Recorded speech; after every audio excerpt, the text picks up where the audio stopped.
kuotanya 80 mahasiswa. 80 Ya, mahasiswa. masing-masing 80 mahasiswa. Konstruksi bangunan, perencanaan perancangan gedung dan lingkungan itu di kami juga tidak terlepas kemungkinan untuk pengembangan di bidang-bidang lain. Karena sekarang kan banyak sekali aplikasi yang bisa dimanfaatkan baik untuk proses perancangan maupun nanti di dalam proses membuat detail-detail seperti itu.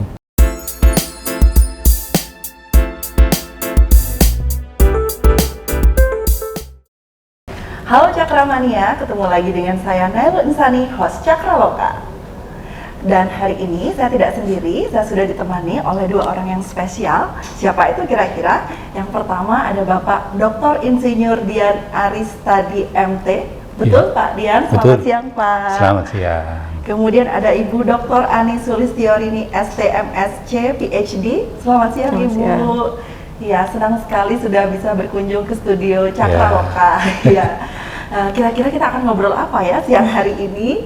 Mau ngepoin apa Sobat Cakra sebenarnya dengan adanya dua bintang tamu kita di siang hari ini? Oke, perlu kami informasikan bahwa Pak Dr. Dian ini merupakan Kaprodi dari S1 Arsitektur, ya, betul? Yeah, betul. Kemudian Ibu Dr. Ani ini adalah Kaprodi dari Teknik Lingkungan. Wah, itu jurusan-jurusan apa atau departemen apa gitu ya?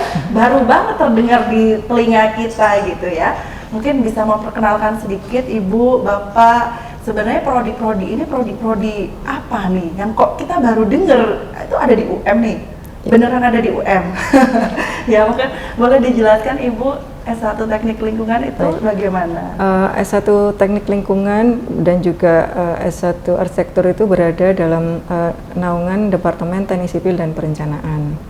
Nah, dua prodi ini merupakan prodi baru yang akan menerima mahasiswa di tahun ajaran 2024-2025 melalui jalur mandiri UM.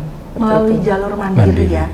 Jadi teman-teman yang baru lulus SMA ya, bingung mau masuk prodi apa gitu kan, oh ternyata di UM ada prodi baru. Salah satunya adalah S1 Teknik Lingkungan dan S1 Arsitektur. S1 Arsitektur, seperti itu. Jadi kalau dulu mungkin opsinya kalau kuliah arsitektur atau teknik lingkungan di Jawa Timur ini mungkin hanya beberapa kampus ya. Kalau udah ketolak di situ udah bingung mau kuliah di mana gitu. Ternyata sekarang di UM ada departemen baru ini. Kalau di S1 Arsitektur sendiri seperti apa Pak? Ya, mungkin gini ya, jadi kalau S1 Arsitektur ini memang program baru, tapi sebenarnya dari departemen sebelumnya ya, kalau di kami itu ada teknik sipil ya, mengawalinya dari teknik sipil itu sebenarnya sudah banyak juga dosen-dosen yang juga punya keahlian di bidang arsitektur. Nah, kemudian sebenarnya sudah lama kita akan membuka ini, tapi ya dalam prosesnya baru tahun ini kita akhirnya diizinkan untuk membuka prodi baru. Nah, biasanya yang pengen diketahui nih Bapak Ibu, biasanya anak SMA itu kan takut kuotanya berapa ya gitu untuk masuk ke prodi. Nanti saingannya banyak nggak ya? Kira-kira bagaimana Ibu Bapak?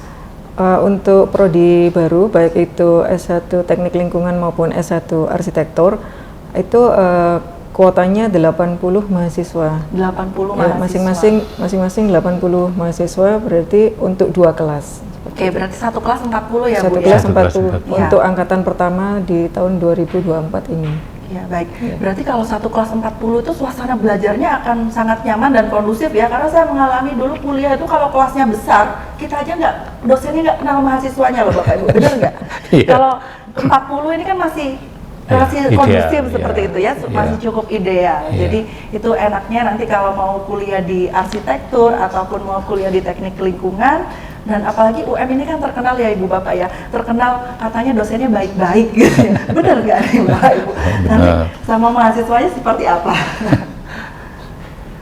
Ya, baik-baik, artinya semua dosen yang ada di UM, khususnya juga di Departemen Teknik Sipil dan Perencanaan dan dua prodi ini, dosen-dosennya memenuhi kualifikasi yang dibutuhkan. Betul. Ya. Jadi keahliannya sudah ada di list kebutuhan prodi maksudnya prodi baru ini, baik teknik lingkungan maupun arsitektur. di teknik lingkungan sendiri sudah ada dosen-dosen yang keahliannya di bidang pengelolaan air limbah, kemudian pengelolaan air bersih dan penyediaan air bersih, termasuk emerging kontaminan seperti itu, resource recovery. Kemudian ada dosen yang keahliannya di bidang transmisi mikrobiologis, ya, toksikologi dan remediasi lingkungan juga seperti itu. Oke. Ya, jadi secara kualifikasi dosennya sudah cukup baik, kemudian teman-teman nggak usah ragu lulus SMA mau kemana gitu kan. Kalau memang ada, kalau yang suka teknik itu biasanya kan memang dari SMA-nya IPA ya Bapak Ibu IPA. ya, jadi memang inputnya ini harus dari IPA ya. Kalau dari IPS mau masuk prodi-prodi baru ini bisa nggak Bapak Ibu? Sepertinya persyaratannya harus IPA ya. Persyaratannya harus IPA ya. Iya. Nah, jadi anak-anak IPA nggak usah khawatir ya. Ada opsi lain kalau nggak keterima kedokteran. SMK juga, Dari SMK juga bisa. SMK. IPA dan SMK yang keteknikan seperti itu ya, SMK. Iya.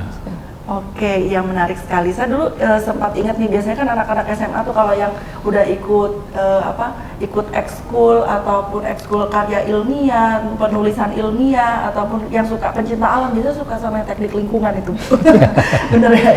Kalau yang suka gambar itu bisa ke arsitektur ya Pak ya. Betul. Ya, jadi anak IPA tapi yang suka gambar-gambar detail, kemudian rancang bangunan cocok ya Pak kalau masuk situ ya. Jadi memang kalau di arsitektur ini kan ya bisa dibilang keilmuannya itu antara teknik dan sosial serta seni ya. Sehingga memang kita lihat kalau lulusan arsitek itu banyak ya, misalnya yang di bidang-bidang jelas, kalau misalnya nanti di bidang konstruksi bangunan, perencanaan perancangan gedung dan lingkungan itu di kami juga tidak terlepas kemungkinan untuk pengembangan di bidang-bidang lain. Kita pernah dengar mungkin ya seperti Erwin Gutawa, itu basicnya arsitektur itu. Oh iya. Iya. Malah jadi musisi ya, tapi Pak? jadi musisi. Karena ternyata memang banyak lulusan-lulusan arsitek juga kemudian pengembangannya juga karena diajarkan basic seninya, sehingga dapat, kemudian sainsnya juga dapat gitu ya. Otak kanan dan otak kiri imbang kalau arsitek ya Pak ya. Iya. Betul, memang tugasnya agak banyak tapi jangan khawatir. Jangan khawatir. Kita basicnya sekarang ke arah ini pengembangan digital. Betul. Jadi arsitektur di UM ini kita menekankan pada basic digital. Karena sekarang kan banyak sekali aplikasi yang bisa dimanfaatkan baik untuk proses perancangan maupun nanti di dalam proses membuat detail-detail seperti itu. Jadi tidak perlu ragu lagi kalau kemudian kalau saya tidak bisa menggambar bagaimana? Sekarang banyak alat bantu. Jadi semua bisa menggambar. Semua nanti jadi bisa menggambar. Baik, yang penting seninya bisa diasah gitu kan ya, dengan nanti ketemu dengan dosen-dosen hebat seperti itu. Diskusi itu penting mahasiswa ya. Jadi dengan ngobrol sama dosen nanti idenya bisa lancar gitu ya. Iya, itu pentingnya. Dan mereka juga mungkin nanti bisa mengerjakan proyek-proyek seperti itu Pak selama perkuliahan. Bagaimana kira-kira? Ya kan kemampuan paling gampang itu kemampuan desain ya, desain, kemampuan drafting gitu. Apalagi kita tahu sekarang kan banyak modeling itu, bahkan di arsitek itu yang bekerja di film itu juga cukup banyak gitu. Karena kan kita diajarkan juga nanti bagaimana misalnya mewujudkan desain itu dalam animasi seperti gitu, sehingga ini membuka peluang yang cukup banyak gitu ya. Jadi itu yang jadi bidangnya sangat luas ya Pak ya. Iya, Ciri betul. khasnya di UM ini nanti arsitekturnya arsitektur berbasis digital dan dekat dengan animasi, teknologi. Betul. Harapan kita seperti ya, itu jadi nilai jual juga ya Pak ya untuk lulusan. Ya itu yang mungkin membedakan kami dengan yang lain gitu. Ya kan biasanya mahasiswa kalau mau kuliah nih nanti saya masuk prodi ini saya akan jadi apa ya? Kalau lulus teknik lingkungan saya bisa jadi apa nih? Lulusan dari teknik lingkungan ataupun dari arsitektur nanti saya jadi apa ya? Bisa dapat pekerjaan bagus nggak? Atau biasanya ketakutannya siswa memilih prodi itu seperti itu. Bahkan kalau udah intervensi orang tuanya nanya nanti lulus mau jadi apa, bingung mereka. Tapi kira-kira bagaimana Pak kalau dari kurikulum yang sudah direncanakan di 2 prodi baru ini untuk bagaimana bisa profil lulusannya nanti akan seperti apa? Oke. Untuk teknik lingkungan ya, profil lulusannya itu adalah seorang sarjana yang mampu merencanakan infrastruktur di bidang teknik lingkungan yang diperkuat oleh riset atau penelitian dan perencanaan yang berbasis adaptasi terhadap perubahan iklim dan infrastruktur berkelanjutan. Jadi itu yang membedakan prodi teknik lingkungan di UM dengan prodi teknik lingkungan yang sudah ada. Jadi kami fokusnya bagaimana di prodi teknik lingkungan nanti lulusannya itu bisa menghandle permasalahan terkait dengan perubahan iklim. Betul. Ya, karena itu isu besar ya. Isu besar sudah banyak yang terjadi ya, kerusakan lingkungan, banjir, kekeringan, pencemaran air dan seterusnya yang juga diperparah oleh perubahan iklim. Jadi kita berusaha bagaimana kita bisa beradaptasi dan mengatasi permasalahan itu dari sisi pengelolaan air limbah, dari sisi penyediaan air bersih, pencemaran udara, persampahannya bagaimana, betul, dan juga fokus bagaimana kita bisa recovery material yang ada dalam air limbah, sampah maupun pencemar yang lainnya. Karena kita sudah perlu mengubah mindset bahwa air limbah, sampah itu bukan hanya bahan kotor, tapi itu adalah sumber daya yang masih bisa di recover material yang ada bermanfaat dari limbah atau sampah seperti itu. Jadi masih bisa dimanfaatkan sebenarnya. Ya, jadi itu mungkin yang sehingga circular ekonomi juga bisa berjalan di situ ya, kan harus bagaimana kita bisa beradaptasi dengan perubahan iklim dan infrastruktur dan lingkungan yang sustainable gitu ya. Sustainability-nya itu kita perkuat di situ. Berkelanjutan ya Bapak Ibu ya. Iya. Ya, jadi itu menarik sekali. Jadi anak-anak muda yang memang, dan saya rasa anak-anak muda sekarang sudah banyak sebenarnya sudah punya kepedulian terhadap lingkungan gitu ya, dan mereka juga nggak gagap teknologi, dan mereka udah banyak membaca, kemudian juga sering mendengar seperti itu. Cuman kadang-kadang bingung, nanti saya kalau mau mengentaskan permasalahan seperti itu saya harus kuliah apa ya gitu kan. Nah, mungkin teknik departemen prodi S1 teknik lingkungan itu bisa menjadi solusi untuk yang bingung memilih prodi apa. Anak-anak IPA tapi punya concern terhadap lingkungan lebih bisa cocok untuk masuk teknik lingkungan, ataupun yang punya sense art yang lebih suka menggambar tapi pengen mewujudkan sesuatu gitu kan. Biasanya kan anak-anak arsitek seperti itu ya Pak ya, kalau gambar tidak terwujud kan. Nah, kalau arsitek itu udah menggambar dan bisa terwujud jadi gedung apa jadi gitu. Atau mungkin kalau sekarang ini yang lagi ngetren kan eco arsitektur itu ya. Dan itu juga butuh orang teknik lingkungan nggak sih Bu? Di situ juga bisa. Sekarang kan trennya tuh karena menghadapi isu sustainability, global sustainability, kebutuhan pemukiman, kebutuhan kota layak huni itu juga sangat tinggi. Tapi siapa yang bisa mengerjakan itu semua kalau nggak lulusan dari S1 teknik lingkungan dan juga S1 arsitektur. Jadi itu kolaborasi yang apik, harusnya nanti seperti itu ya. Jadi teman-teman lulusan SMA jangan ragu lagi untuk memilih prodi S1 teknik lingkungan dan juga teknik arsitektur seperti itu. Jadi mungkin boleh ini Pak di spill sedikit ke teman-teman, fasilitasnya nanti apa ya kalau kuliah di S1 teknik lingkungan ataupun di arsitektur, gedungnya bagus nggak sih? Kan anak-anak sekarang suka gitu tuh Pak kalau ini. Ya, kemudian dosennya asik-asik nggak nih? Ya, bagaimana Ibu Bapak? Ya, kalau fasilitas di UM sudah sangat memadai ya, gedung-gedung baru termasuk gedung kuliah bersama yang fasilitasnya terbaru dan membuat mahasiswa baru itu nyaman ya untuk berkuliah itu sudah ada kan. Kemudian kami juga sudah punya lab ya, lab lingkungan maupun lab gambar, studio gambar, lab komputer yang bisa mendukung perkuliahan mahasiswa selama kuliah di UM ini sudah ada juga. Termasuk kegiatan mahasiswa, HMD, himpunan mahasiswa, departemen maupun UKM lain. Ya, kita juga kolaborasi ya. Jadi karena kita juga dalam satu departemen sipil, jadi misalnya di arsitektur itu kalau nanti terkait misalnya teknologi material, kemudian konstruksi, struktur itu bisa memanfaatkan laboratorium yang ada di teknik sipil dan juga yang di lingkungan kan memang sangat dekat gitu, jadi bisalah kita fasilitas-fasilitas itu digunakan. Kalau basicnya sih kalau arsitektur memang sejauh ini lebih banyak ke studio gambar dan komputer yang harusnya maksimal nanti ininya, dan juga aplikasi-aplikasi baru yang terus berkembang gitu ya. Jadi itu yang kami sediakan di departemen dan di prodi di arsitek dan lingkungan ini. Kira-kira seperti itu. Oke, baik Bapak Ibu, terakhir nih pertanyaan yang biasanya paling penting ya. Jadi biasanya siswa-siswa itu selain mereka ingin tahu nanti mau memilih prodi apa, kuliah di situ, saya bisa lulus cepat nggak sih? Itu biasanya pertanyaannya. Karena orang tua saya nyuruhnya lulus cepat nih, tapi takutnya nanti masuk teknik itu kan biasanya image-nya kan, wah kalau kuliah teknik mah pasti lama. Kalau di teknik lingkungan ataupun arsitektur nanti bagaimana Ibu Bapak?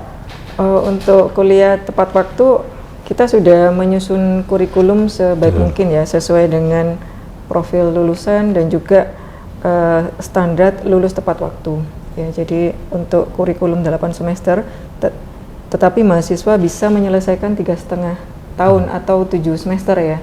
Jadi memang tergantung ini pemahaman mahasiswa itu sendiri dengan mata kuliah yang sudah disediakan. Tetapi dari sisi kami dosen-dosen itu mampu untuk bisa membantu mahasiswa memahami sesuatu itu dengan cepat dan bagaimana bisa merealisasikan di perkuliahannya itu.